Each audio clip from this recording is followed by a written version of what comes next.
Number 1. Hi there, Dr. Andrea Shanowski from Freedom Chiropractic and Holistic Health in Peoria, Illinois, and this YouTube channel, Health and Horsepower.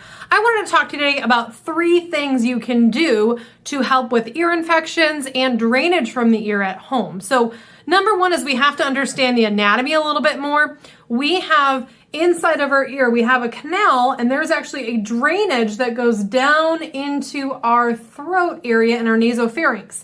If we have any issues with muscle tension in this area where the muscles are tight and not allowing that drainage to move properly, or if we have an issue in the upper neck where that bone is pressing against and again restricting drainage, that can cause some issues where fluid can back up in the ear, and that can lead to fluid staying there and allowing for an environment for bacteria to grow. So really important to make sure that the anatomy is clear. I usually recommend doing neck stretches as often as you can, massage typically from the back of the ear down the neck to the top of the chest, because all of that drains again from behind the ear down into the top of the chest. So doing massage in the upper neck, on the sides of the neck, on the top of the chest, kind of in that little divot like right in here, that's a great thing to do at home. So stretching, massage. And if that's not loosening it up, you may need to look into talking to a massage therapist, getting your actual anatomy checked out by a chiropractor like myself. A lot of times I find that if the bones are out of alignment, the muscles will tend to tense up or tense back up very quickly, even with the stretching and massage. So if it's not loosening up, might need to get that checked out. Okay, I wanted to share this with you because I think it's really nice to be able to see anatomy. So when we're looking at the ear canal, so you have the outer ear right here. This is going to be basically that external area into the eardrum. We have the tympanic membrane, and then we have 3 bones that actually transfer sound waves into the eardrum. And then inside of the eardrum, you have basically these canals and sensory organs that will pick up sound and vibration to help you hear. Now, one of the things that's really important to realize is behind this tympanic membrane, we have an area where there is fluid. Now, inside of this area here, if fluid buildup is not draining properly down into the nasopharynx, or in kiddos, because this is not angled downward, but more kind of horizontal, so it doesn't drain as well, we can actually have issues where either from the muscles in the neck that could be causing some issues with drainage where it's compressed or there's tension around it and it's not draining properly.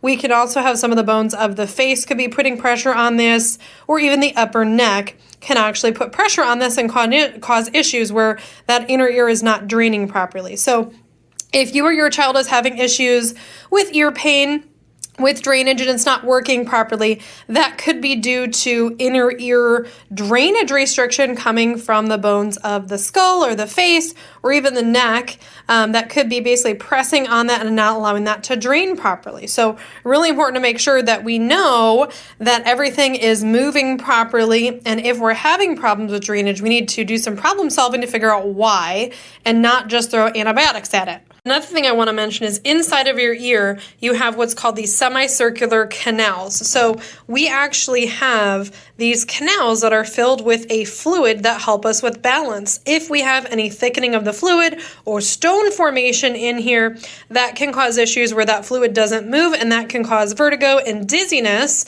Most of the time, I do find that with changing positions, turning your head, getting up, or either from a seated or a lying down position. So in many cases, when I have patients that are coming in with vertigo or dizziness issues, a lot of times I will check the upper neck. I will check to make sure that the fluid here is moving properly. And I do that with a maneuver called Epley's maneuver. It's a stretching maneuver that we do to basically kind of push things through those canals. So if there's any stones, that helps to push them out. If there's any thickened fluid, again, we're pushing those out to minimize any issues that could be contributing to the dizziness or the vertigo. 3. So I usually recommend doing a saline spray in the nose, followed by a lot of blowing of your nose to kind of clear out your sinuses. Warm saltwater gargle is also very helpful. Most bacteria can't survive in a salty environment. It's very rare. There's only a couple different types that can. So when you're doing saltwater gargle 2 to 3 times a day, and for little kids, you don't necessarily have to have them gargle, but just simply taking that, kind of washing their throat and then spitting it back out is usually sufficient 2 to 3 times a day to help make sure we're introducing that salt to clean off and also interfere with any bacteria reproduction. Another thing that's really helpful is garlic ear oil. So this is actually a garlic emollient blend I carry here in the office. I usually recommend for adults about 2 to 3 drops. You put that directly in the ear, and then what you do is you're going to pull down kind of at a 45-degree angle on the ear and swallow. As you do that, that actually pulls that fluid through that drainage canal. So it's actually going to reduce inflammation, it's going to reduce pain, and it acts as a natural antibiotic as well. So it helps to soothe, reduce inflammation, and helps your body to actually fight off that infection a little bit more. So if you do have irritation, or your kiddos don't quite have an ear infection, that can help with inflammation before an infection. So we don't have to wait until an infection is going on to treat. As soon as we have any signs or symptoms of like upper respiratory, or if your child is complaining of pain and we're not seeing an ear infection, you can start that right away.